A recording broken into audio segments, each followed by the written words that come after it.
Wonderful. Welcome, everyone.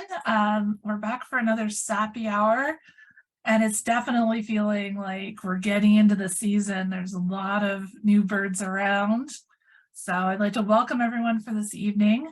My name is Sarah Rupert, and I volunteer with the Atlas, along with working at Point Pelee National Park. So it's an exciting time of year where I am right now. I'd like to just acknowledge the land that I'm coming to you from. I'm on the traditional territory of the Three Fires Confederacy of First Nations, composed of the Ojibwa, Odawa, and the Potawatomi. Specifically, this is the home of the Caldwell First Nation and part of the House of Walpole Island First Nation.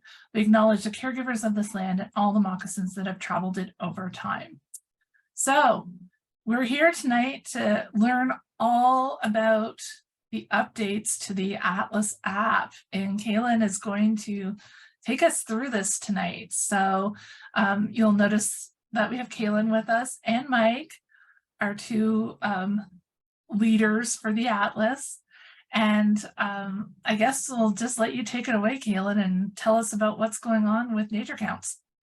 Yeah, that's great. Thanks so much, Sarah. I'm just going to go ahead and share my screen here. So yeah, I'll be doing Atlas-3 and the NatureCounts app. If you have any questions, put them in the Q&A if you're on Zoom. And if you're on Facebook, feel free to just put them in the comments.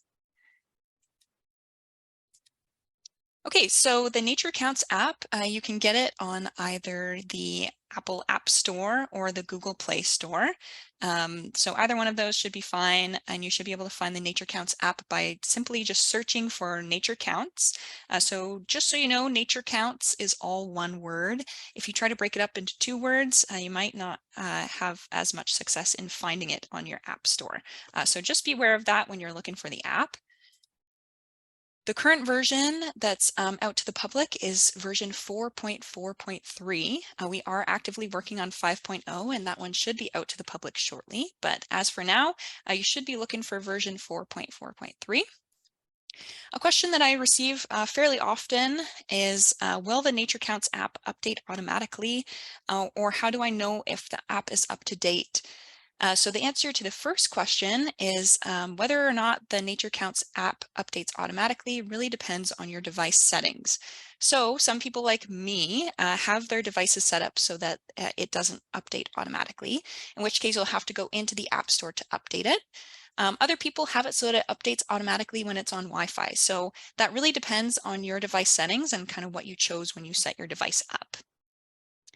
You can check whether your app is up to date by either going to the App Store and looking for the NatureCounts app and seeing if it says a little update kind of symbol next to it, or by clicking on your profile button from within the NatureCounts app. So I'll show you what each of those looks like. So I have an iPhone, and when I search for NatureCounts in the Apple App Store, this is what comes up. So if you see it just says open, that means that my app is the most up-to-date version that's available on the Apple App Store at this time. And it should be the same for the Google Play Store if you have an Android device. If you're in NatureCounts, you should be able to click on the profile button, which is in the bottom right-hand corner.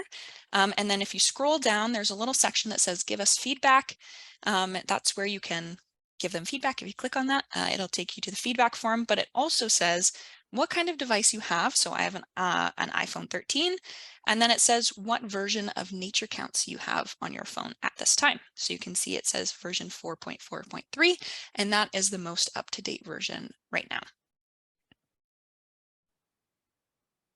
Okay, so once you've downloaded the app, you'll go into it and it'll say, do you want to sync your data now? So is that the same as updating the app? The answer is no. Updating the app gives you the latest software with all the cool new features that we're going to talk about in this presentation, whereas syncing the data, which is what you see in the picture here, ensures that all of the backend data is correct. So that means the point count locations, the appropriate breeding evidence codes for each species, as well as the safe dates. So it'll ask you if you want to sync the data. If you're not on Wi-Fi or you don't want to sync it at this time, you can press not now, but you should be aware that you need to sync the data before you're able to submit a checklist. So if you haven't synced your data and you do a checklist and you still don't want to sync it yet, then you'll have to save that checklist in your drafts until you can sync your data. Okay, so some things are similar with this version of the NatureCounts app. So one thing that's similar is the checklist setup. So the app is automatically going to fill in the current date and time. You can change this by clicking on the date or the time, and you can submit a checklist that has happened in the past. That's totally fine. The other thing that's the same is the home navigation menu. So that's kind of at the bottom there, where the first tab is to create a new checklist or to do new point counts or special surveys. The second tab is your drafts or your draft checklists. And your third tab that we've already talked a little bit about is your profile. So that'll tell you what version you're running and all of that sort of stuff.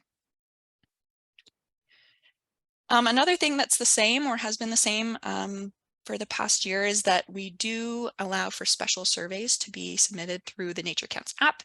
And those protocols that are available or visible on the app really depends on the survey dates. So right now, we're in the owling season, so all of the owl protocols are visible on the NatureCounts app. When we get into kind of the peak season, when it's no longer owling season, but we're getting into things like marsh bird surveys or nightjar surveys, then those will appear under the protocols instead of the owl surveys. And just a note here is to remember to check your location and select your point count station when you're completing point counts or special surveys. So that's that little edit location button. If you press that and you're doing point counts, you'll be able to see a map of all the point counts that are in the area. And so if you are doing point counts, make sure you zoom in and you click on the point count station that you're doing, either for point counts or the station you're doing for special surveys. And it'll show up at the bottom. So you can see there it says 17TNH88. 0.36, and that's how you know that you've selected the point count location properly. Okay, so here's some cool new features. The first one is that we do have a point count timer now. A lot of people were asking for this because they have their stopwatch on or other things. They're trying to figure out, am I in minute 1 to 3 or 4 to 5? I'm not really sure. And so now we have this point count tracker that you need to click for it to start. And that's because we want to make sure that you're ready for your point count before we start timing it, essentially. So once you click it, it'll start timing, it'll count up, and you'll know whether you're within minute 1 to 3 or minute 4 to 5. We also have another timer, and this one is for the general atlasing. So unlike point counts, the general atlasing protocol has a timer that starts right away. And that's because we assume that you're ready to just start your general atlasing. It's not restricted to the 5 minutes. And so we just kind of start that right away, and it just keeps counting. Another new feature is the layout. So in previous versions of the app, the different tabs were at the top of the screen and now they're at the bottom of the screen. So the first tab is for the full list of bird species that you might be finding during your surveying. You can search for species in the search bar, which is at the top, or you can scroll through this list and pick the species that you want to add.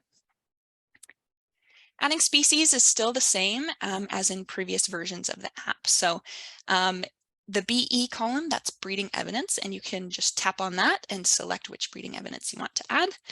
And the total column is what you use to add individuals of that species. I'll show you what that looks like really quickly. So I'll be tapping on the BE column and selecting breeding evidence. And then if you long press and hold on the total column, then you can either add, a custom number of species, or you can erase it entirely. So usually if you press the plus button, it'll just add one individual at a time. And if you saw 10, that would get kind of annoying. If you saw more than 10, that'd be especially annoying. And so if you press and hold, you can add 20, you can add however many you want, but you can also erase. So you press it too many times, you can easily erase that and change it to a different number. The other tab that's the middle tab that's on the NatureCounts app is the list of observed species. So these are the species that you've seen so far that you've recorded with breeding evidence and a total. And the third tab is a map of your location. So it'll show a little dot of where you are, and it'll show a red track of where you've been. And I'll show you a little bit more about that later. But this is similar to in previous versions of the app as well. Another cool feature is the quick addition of species. So you can put a number and then a species code, and then you can tap on the total number and it will add it for you. So that one, there was 2 Canada geese and I wrote 6 Canada geese and pressed the total and it did the math for me, which is 8, which is really great if you don't want to do any mental math. You just want to add the number of species to the total. Makes it a lot easier. One cool thing about this is that you actually don't need to know the species code. So if I had have written 6 and then started writing Canada geese instead, you could still do the same thing. So if you don't know the 4-letter codes, that's okay. This method will still work for you.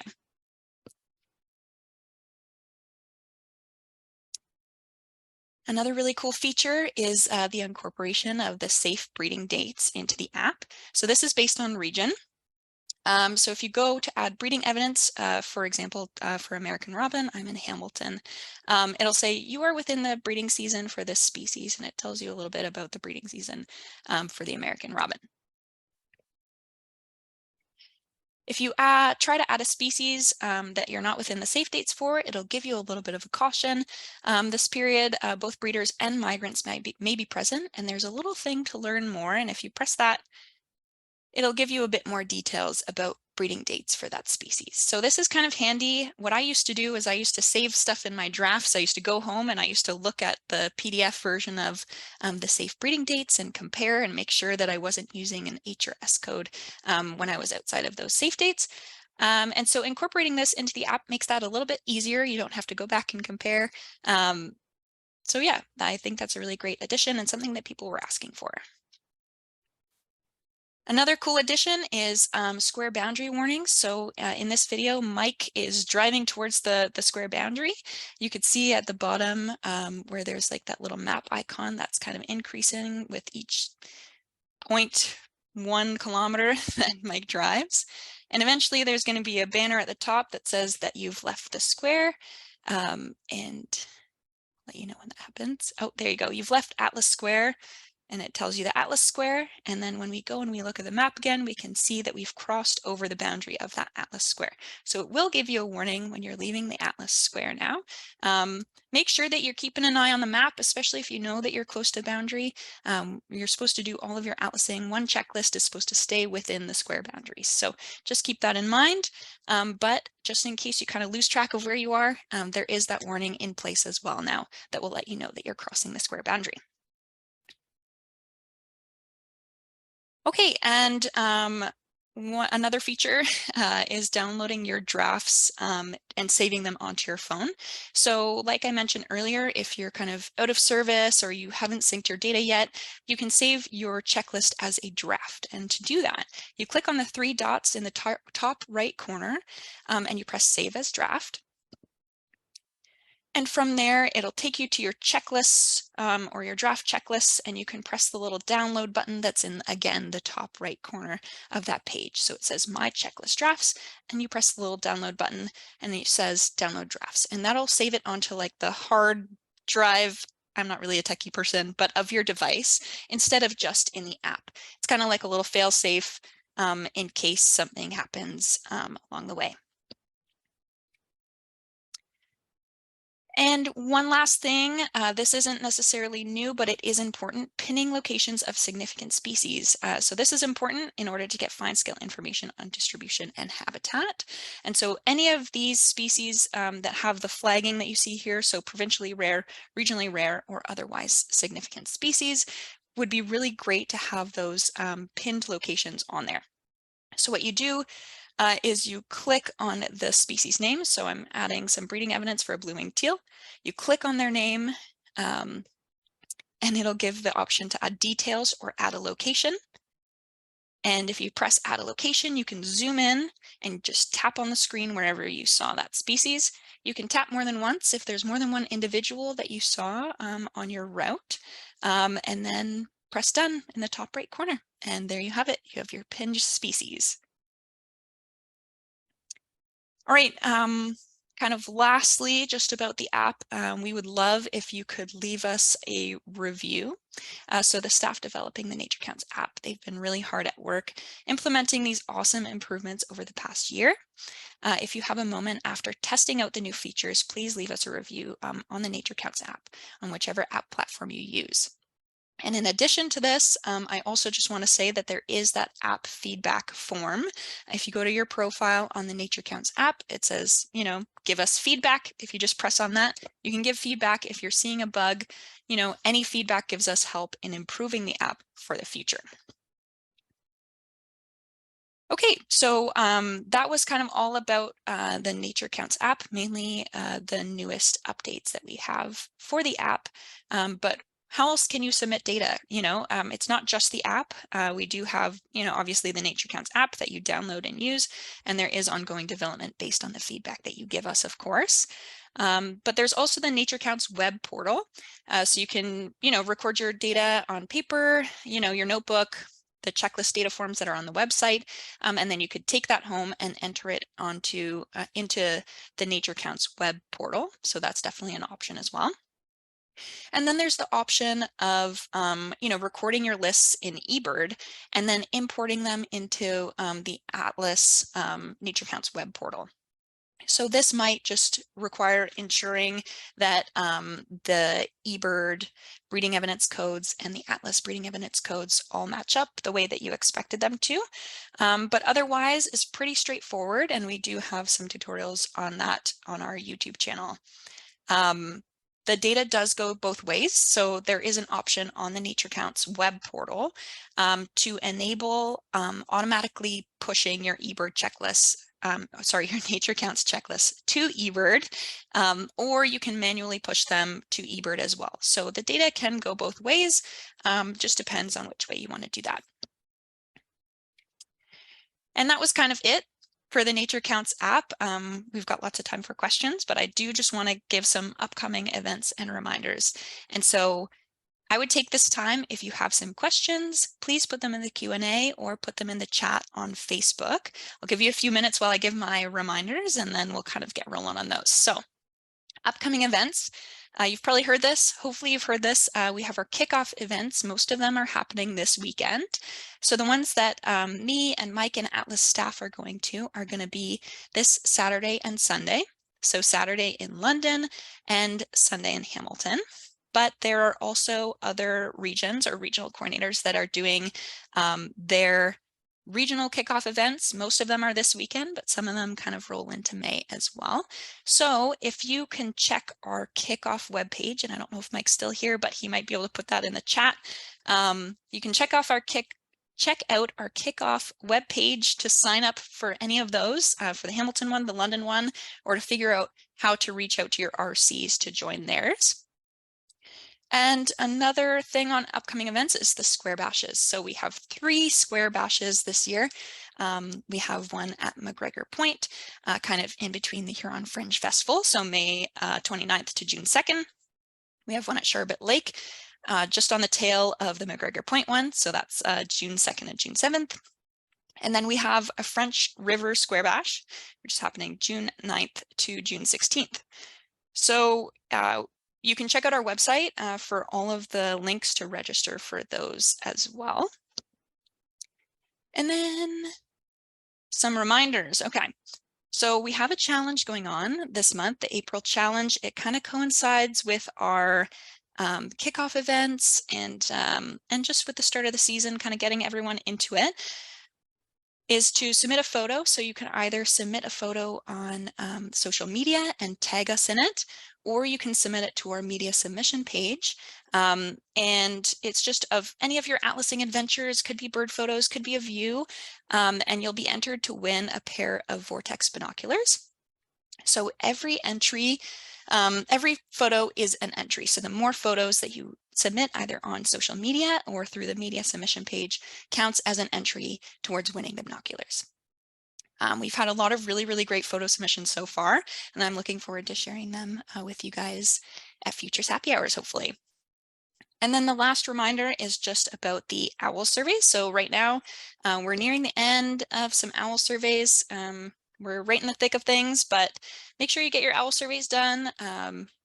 You know, I feel like we've had a lot submitted so far, so just keep up the good work. And that's it. We're ready for questions. Hopefully that wasn't too quick. If it was, we're recording this and it will be posted on our YouTube channel, which I find kind of handy because you can stop, you can start, you can rewind back to a part that you need to do again with it in your phone and right in front of you at the same time. So that will be posted on our YouTube channel before the end of the week as well. All right. Well, we do have a few questions in the chat, and Catherine just wanted to let you know that she's here. So if you have any details that you need her help answering, that would be fantastic. Excellent. She's here to help us with that as well. So the first question is from Ernie, and he's asking if we don't want to use the OWL protocol, can we use the general atlasing method? Yeah, so there's two different things there. If you don't want to go out and do full owl surveys where you go to the stop and you stay for the duration of the broadcast, if there is a broadcast, and you pick out your 10 stops and all that, you can still do some evening atlasing if you want. You just submit it as general atlasing. If you want to go out and you want to look for owls, that's totally fine. But yeah, so that would be submitted under the general atlasing protocol. All right. So someone asks, does the app work if you're in an area with no cell service? Yeah, so the app does work if you're in an area with no cell service, but you're just not able to submit your checklist until you have your service back again. But you can still go and you can find your point count locations and you can select a point count location or do your atlasing and all of that, but you can't, but you won't be able to submit it until you're back in service. Yeah. Someone also says that it is great that they can keep draft checklists in the NatureCounts now. So thumbs up for that one. Angie's asking, at what point would you recommend downloading the data from the app to your phone's memory? Like how many checklists or how much time? I think that's based on your comfort. If you have a lot of draft checklists, you're out in the, out camping, maybe you don't have service for a while, I would recommend downloading them, but I think it's just about your comfort and how on top of it you want to be. My dad saves his, work stuff to an external hard drive like every night before bed. I probably wouldn't do that, but just depends. All right. Somebody was asking about the chat. It says it's disabled. So someone's trying to. Okay. I will try to figure out how to do that. Okay, so as Kayla's dealing with that, we have another question from Facebook. Any advice on how to maximize woodcock counts? For example, is there particular weather that they like? Is the moonlight good or bad, morning versus evening? I can try to answer that. My experience is evening is definitely better than morning. I think calm nights, warm nights are probably the best nights. I haven't noticed a difference personally with bright moonlit nights or not.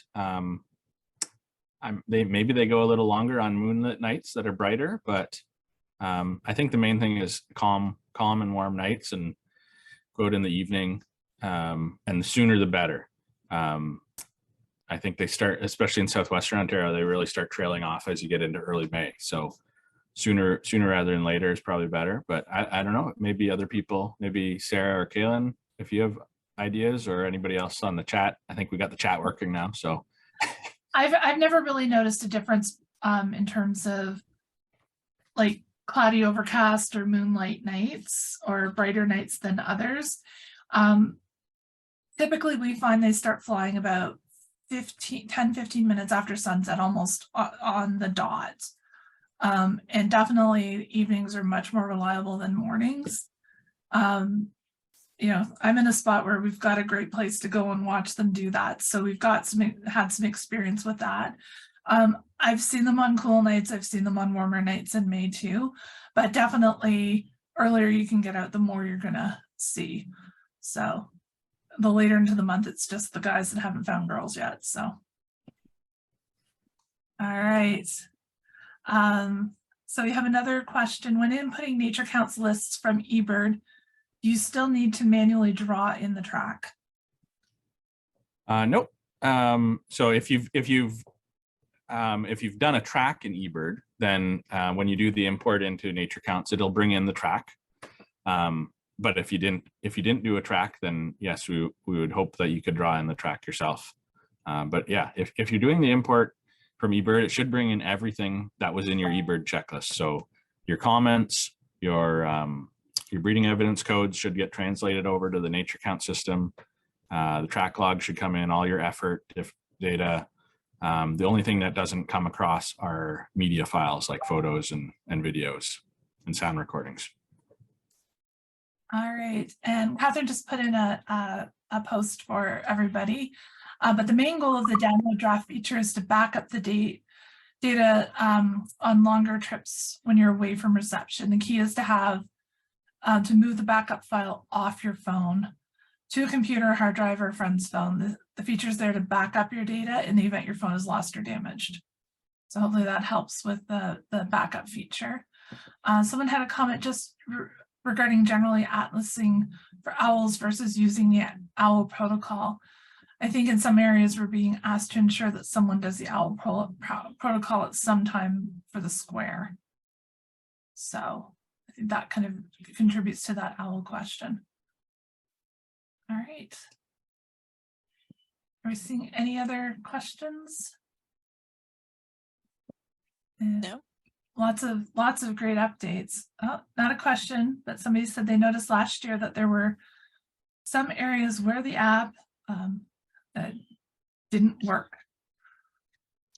I was beginning to worry that Angie had found herself in one of those areas. For the tracking. If it doesn't work for the tracking, it would be related to your GPS signal on your phone, I would think.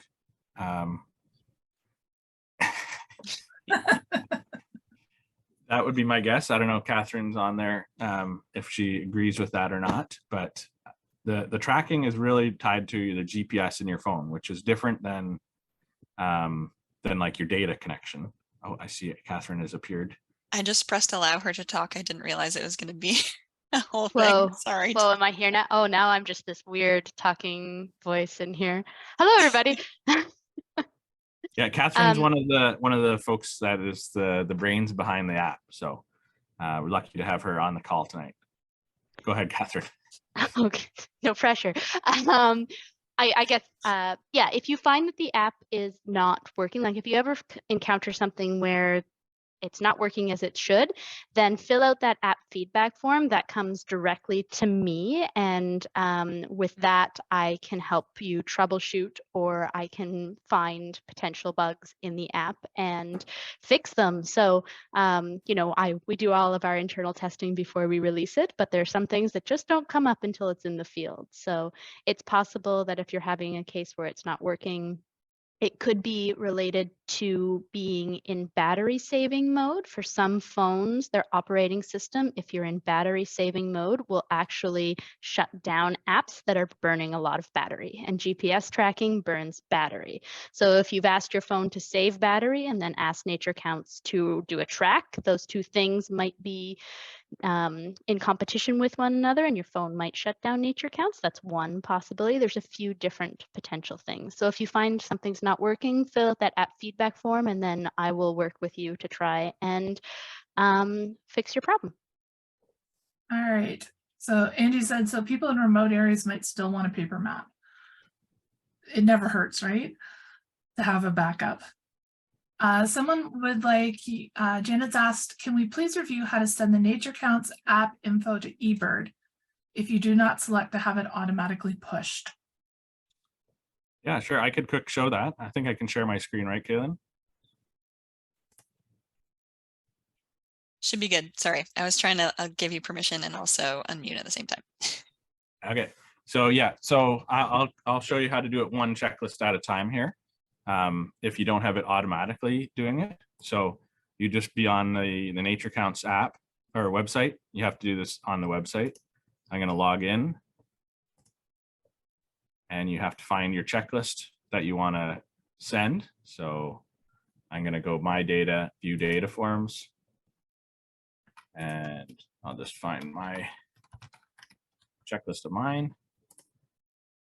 If you're logged in, it'll only show yours, but because I'm one of the project admins, I see everybody's. That's why I had to search for my name. But so here's a checklist of mine. I'm going to view it. And if you wanted to share one checklist at a time, there's just a little share with eBird button. And once you click that, if you haven't saved your eBird login with your the NatureCounts profile, then you'll have to fill those details in. But it's a very straightforward process. You just click share with eBird, fill in your username and password, and click go, basically. So that's how you do one at a time. If you don't want to have it linked and permanently kind of sending every checklist back and forth. Excellent. Janet says thank you. And Rhonda, hi Rhonda. I haven't seen Rhonda in ages. She says she likes that you can now tweak the accuracy of the track as well as trimming the ends of the track. She's found a slight decrease in the accuracy, removes all the long distance cell tower bounces that can happen in poor reception areas. Awesome. Yeah, that's a great addition. And also, I just wanted to actually formally introduce Catherine before she was just a voice, because I pressed allow to talk instead of add as panelist, but she is here. She is human. She is not just voice. Wonderful. All right. Are there any more questions? There's one on Facebook. Has the data on the website been updated from the digital point counts from last year? Halfway through, I knew where that was going. Mike or Catherine? I haven't checked my email today. It's super, super close, but no, it has not been yet. But it looks like we're going to get there before point count season starts this year. So we're ready. We're just cleaning up. There were a few that had their georeferencing a bit off, and we want to make sure that they all get attributed to the right atlaser, and a few of them were missing some of the names, and we want to make sure that everybody has their point counts attributed to them that they went out and did. So we have all the data. It's sitting nicely in my database, and I just need to wait for those last few little tweaks to pipe it over to the atlas. Yeah, it's very exciting. We're getting super close, and we'll put a thing in the newsletter once we get it done, because there's going to be a whole bunch of gaps filled in on the maps and things like that. So you'll know once it's up. All right. There is a question about the square bash. I'm just gonna. Somebody was asking, the link was from the chat to register for the square bash. They only see the register for kickoff. There's a second link in the chat. I think that you've just clicked the first link. Try the second link, and if you're still having problems, I just click through on the second link and it's working fine. I just posted it a second time so that it's not right next to the first link. So excellent. Thank you very much. All right. Are we seeing any more questions? Or is everybody ready to go and update their app and check out all the new features? Try it out this weekend at your kickoff. So they can go to the kickoff on the weekend and try it out, and go out tomorrow morning and find some breeding evidence. I saw something exciting on my way home tonight, guys. I had pelicans in the marsh at Peely, which would be exciting if they decided to stick around our marsh. That's awesome. Yeah, so they're in the western basin of Lake Erie, so, and I heard some interesting numbers about them. So somebody's asking when you expect version 5 to be ready. That's a great question. I'm not ready yet. So the way the app develop, just for those who might be curious, the way the app developing goes is we work with our developers, and I'm your first line of defense for bugs. So I'll do a whole bunch of testing, and then it will be released to our beta testers, for which are a group of people who want to do extra testing on the app and are willing to wade through a bug or two on occasion to help us make it better. And then it gets released live. 5.0 doesn't have a lot of big changes that you will see as Atlasers at this point, we've upgraded a bunch of packages with 5.0. So there are some software packages that help run the app. And with those, we're basically, getting ready for the future and making sure that everything is up to date. But whenever you update software packages, there's usually some things that need to be tweaked. And one of the things that I'm finding is that 5.0 is a little bit slower, and I am not happy with that. So until I get it faster, I'm not going to make you use it. Well, that's nice of you, Catherine. I try. Sheila has said, thank you very much for the presentation. Definitely great updates. And if you're wanting those refreshers on how to use all the basics of the app to YouTube channel, right, Kaylin? Yeah. Yeah. So there's lots of great instruction videos. So if you need a refresher on how to use the entire app, not just the new stuff, go over to the YouTube channel, check out the tutorials on the website as well. There's so much great information these guys have put together to help us be better at atlasing. So I'm not seeing any more questions coming up. So I think what we will wrap it up for the evening. Thank you, Kaylin. Thank you, Mike. And thank you, Catherine, for jumping in and answering. Thanks, Catherine. Yeah, for the surprise help there. We appreciate it. Yes, Oh, no definitely. problem, guys. Oh, somebody wants to know where the YouTube address is. I think if you just search for Ontario Breeding Bird Atlas-3 in the YouTube search bar, then you'll find us. And there's links on the website too, right? Yeah, right on the homepage, very bottom left, there's Facebook, Instagram, Twitter, and our YouTube links. So you can get to it. Okay, yeah, so you can find all those social media links and great references. So thanks everyone for coming out tonight. We always like seeing lots of people coming out for these evenings. Come out for the kickoff weekend this weekend if you can, and if you can't make it to one of the events with Kaylin and Mike, try and get together with Atlasers in your area and get out there and see what you can find. So thanks everyone. It was a great night, and I guess we'll see you again in May, but it's in May. a few weeks. Yeah. They're being nice to me. I have to go run a festival for a few weeks. So when that's done, we'll be back. All right. Well, thanks for inviting me and promoting me to panelist here. And thanks to everybody for using and testing the app. Yeah, thanks so much. Bye, everyone. Everybody. Bye, everybody.